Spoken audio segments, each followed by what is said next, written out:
ॐ सहनाववतु सहनौ भुनक्तु सह वीर्यं करवावहै तेजस्विनावधीतमस्तु मा विद्विषावहै।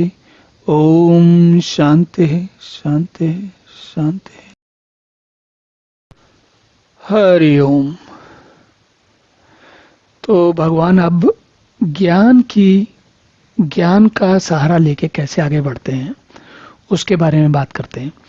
और हमने देखा कि सांख्य योग, ज्ञान योग, भक्ति योग वो सब बातें हुई, लेकिन अब जो है स्थिति वहाँ पहुँच रही है जहाँ पर कि साधक पहुँचते पहुँचते वहाँ तक पहुँच गया है कि वो नैष्कर्म सिद्धि की बात कर रहा है। तब निष्काम कर्म करना चाहता है, लेकिन वो निष्काम कर्म करने से पहले अगर ज्ञान से, विवेक से, वैराग्य से वो अपने आप को भली भांति परमात्मा में संन्यासस्थ नहीं करता, तब तक नहीं पहुंचेगा। तो भगवान अब क्या कहते हैं, सिद्धिम प्राप्ता यथा ब्रह्म तथा आपनोति निबोध में समासेन एव कौन्ते निष्ठा ज्ञान से या परा।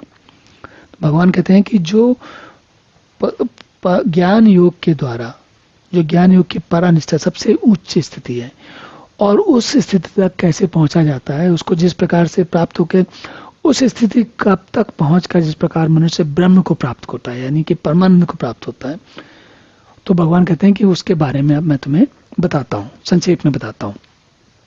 और ये जो है ये हमें समझ लेना चाहिए कि अब गीता का लगभग अंत आ रहा है। गीता के जो प्रकरण जो भगवान समझा रहे हैं उसका अंत, समाप्ति प्राय की ओर है।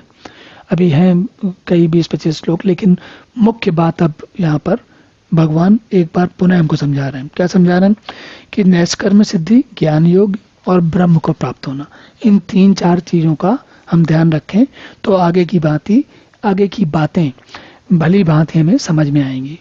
और ये भी समझ में आएगा कि मनुष्य साधक यहाँ तक पहुँचते हुए उस किन किन परिस्थितियों से गुजरा, क्या क्या चीजें उसने विवेक से, बुद्धि से अलग की, और कैसे अब उसे ब्रह्म तक पहुँचना है। चलिए अब अगला श्लोक देखते हैं कि भगवान क्या बताते हैं। ओम पूर्णमदः पूर्णमिदं पूर्णात् पूर्णमुदच्यते पूर्णस्य पूर्णमादाय पूर्णमेवावशिष्यते। ओम शांति शांति।